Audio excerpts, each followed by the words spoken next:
What's up, guys? Thanks for tuning in to today's episode. The F-150 Lightning EV does receive top awards from Motor Trend, and Wells Fargo is at it again, doing business the wrong way, with a fine of $4.7 billion. But first, let's meet today's guest, Scott Blackford, new car manager here at our Toyota store. Scott, thanks for coming on today. Thank you, appreciate it. I guess the real question in everybody's mind is, when's the snow going to start, and how much snow are we going to get? Well, it looks like if you look outside right now, there's some flakes coming down. It started finally. But I don't think we'll get as much as they predict. But I say anywhere between 6 to 10 inches, and we'll be all right. It's going to get cold, but we'll be fine. Yeah, exactly. I was thinking the same thing. Originally, they said we're going to get somewhere between like 24 and 30, and I was like, dude, no way. Nah, especially like a week ago. You get closer to the lake, I'm sure you'll get a little bit more there. But true. So yeah, and even in this area, so we're in northern Indiana, and there is going to be some really crazy temperatures and heavy drifting tomorrow. So like 55 miles per hour is what they said the wind gusts are going to be. It's going to be crazy. Yeah, it looks like a high of about 6 or 7 tomorrow with wind gusts. So temperatures will feel negative. Yeah. So yeah, exactly. Well, I guess to kind of kick things off, this year you guys have been killing it at Toyota. And when I mean killing it, like you sell everything that you have, which I mean might be hard, might be easy depending on your perspective. Yeah, it's definitely different than it's been. You used to be able to just sell cars that were on your lot, show a vehicle, somebody test drives it, they decide whether they like it or not, and they take it home. And right now it's what do you have coming in? Is it available? Is it it's kind of weird telling people sometimes, no, we don't have anything for you, but we'll try to get what's for you, and here's what is available for you. Yeah, here's some options. And so there's a lot of people getting vehicles that maybe necessarily not always to the specs exactly that they want, but they are getting a vehicle that's close to what they want. It might not be the exact color, but we're selling everything that we have before it ever gets here, and it's probably going to be that way for a little bit longer. But it's different, but it's fun and rewarding, and it's just a different type of selling, but it's still the same thing. Yeah, it's very different. So what are some things that you guys have done to continue to provide value to customers, even though they can't see a vehicle, they can't test drive it? What are some ways that your staff has really dealt with that? Well, I think a couple things that probably is you have to be a little bit more knowledgeable about some of the vehicles, because you can't necessarily show them by sitting in a car and pressing buttons or doing some things like that. So you got to be able to know where to maybe access some of that stuff online, just know a little bit more about a product knowledge, so you can tell them about the vehicle coming in. Here's the options on this vehicle. Here's what to expect. So especially with just all the technology that are on these vehicles, and customers are always like, how do I use some of this stuff? And so I think one thing is just knowing a little bit more about the vehicles helps out. And then I think the other thing that we're learning is just the communication that we have to have with customers, because a lot of times you could sell a car and you're calling them, telling them thank you for purchasing the car, and you do some follow-up calls and things like that.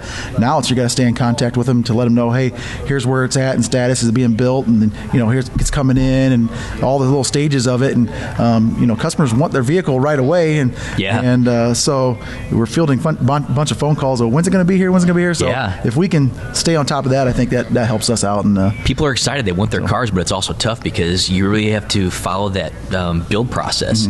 At least it's easier with Toyota. So Chevy's super goofy with ship. Ship used to mean ship, but it doesn't with Chevy. At least with Toyota, when it ships because it's on a boat. Yeah, well, the only thing we have, there's only some of the problems is like the delay in transportation sometimes. So there's a 4 or 5 day window that says, hey, the car's going to be here between these 2 days, and then next thing you know, it gets moved back, and that's tough to call the customer and say, by the way, it got moved back a week, or it's in quality control, and now it's going to sit there for 60 days or whatever. We have no idea when it gets there. But so like I said, you have to stay in contact with these customers a little bit different than we did before, and because you don't want to leave them in limbo for months on end. And so one thing Toyota has done that's kind of different than other manufacturers is, instead of going all in on BEVs, BEVs, battery electric vehicles, they're really committed to hybrids. And that's something I think that's a very positive thing, because I know in California they only want you to have battery electric vehicles by 2035, but I think it's going to be hybrids for a while. I totally agree. I think Toyota is doing it the right way when it comes to that. I don't think we can ever eliminate eliminate fossil fuels. I would, it'd be great, but there's just no way that that's ever going to happen, I think, in terms of the way things are going. Not to get political or anything, but but even with just production technology. But the way the hybrid works, and I mean, Toyota makes a Toyota Prime, or the Prime, they make one in a RAV, they make one in a Prius, and that is an electric vehicle that can be run on electric all the time. But if for some reason you are traveling outside and you run out of electric and you can't, there's no availability to stop and charge this vehicle, it will run on gas. And the hybrid, I've been driving Toyota hybrids for, I don't think so 07 maybe is when I first had my own, and I think it's like the best of both worlds. You get the electric and you get the gas, and you get good gas mileage, and they're reliable. I mean, Toyota offers now on the hybrid system, it's a 10-year, 150,000 mile warranty on that thing. Yeah. The reason they offer that long a warranty on it, because they know there's nothing going to go wrong. Yeah. It's not going to break down. Exactly. We see Priuses and Camry hybrids and Highland hybrids come into our service department with 200 to 250,000 miles on them. Yeah. And how much does the battery cost? I don't know, because we never have to fix them. And so we would know if it was a regular occurrence.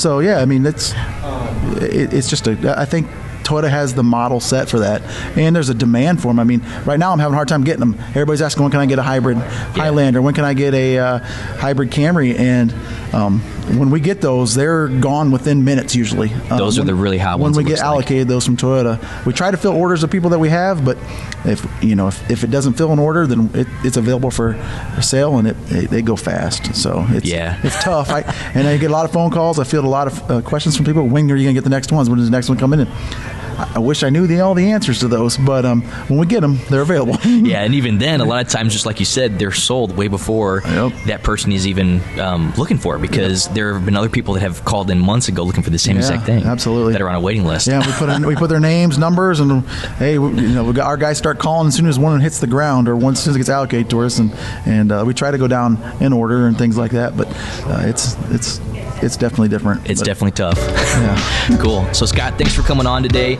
Everybody, stay tuned to learn more about the F-150 Lightning as well as the fine that Wells Fargo paid. But first, a word from our sponsor. Car Talk is presented by Gates Automotive, Northern Indiana's premier local-owned auto dealer, specializing in Toyota, Chevy, and pre-owned vehicle sales and service. Gates Automotive has locations in South Bend, Mishawaka, Granger, and Elkhart. For more information, visit gatesautomotive.com. Thanks again to our sponsor, Gates Automotive, for making Car Talk possible.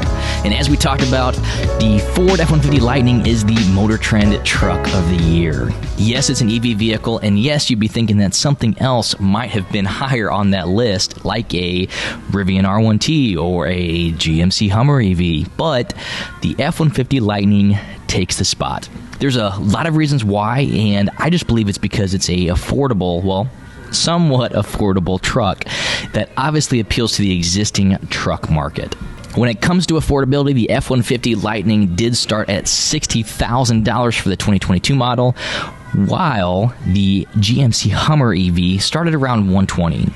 And you can get a Rivian R1T for about $100,000. So the F-150 Lightning is significantly more affordable. And in other news, Wells Fargo is at it again doing business the wrong way. Federal regulators did fine them for gross mismanagement of over 16 million accounts. The Consumer Financial Protection Bureau stated that Wells Fargo went through and misapplied loan payments, incorrectly repossessed vehicles, foreclosed on homes, as well as charging huge overdraft fees in places where they shouldn't have. They did classify this as illegal activity. The CFPB did fine Wells Fargo $1.7 billion and also ordered them to repay consumer compensation for about $2 billion. This totals $3.7 billion that Wells Fargo is ordered to pay. In the last 6 years, Wells Fargo has been in the news for a total of 5 different times for something similar to this, and we hope we don't see their name again. That's it for today's episode. Thanks for tuning in, and stick around for more automotive news. We will see you around.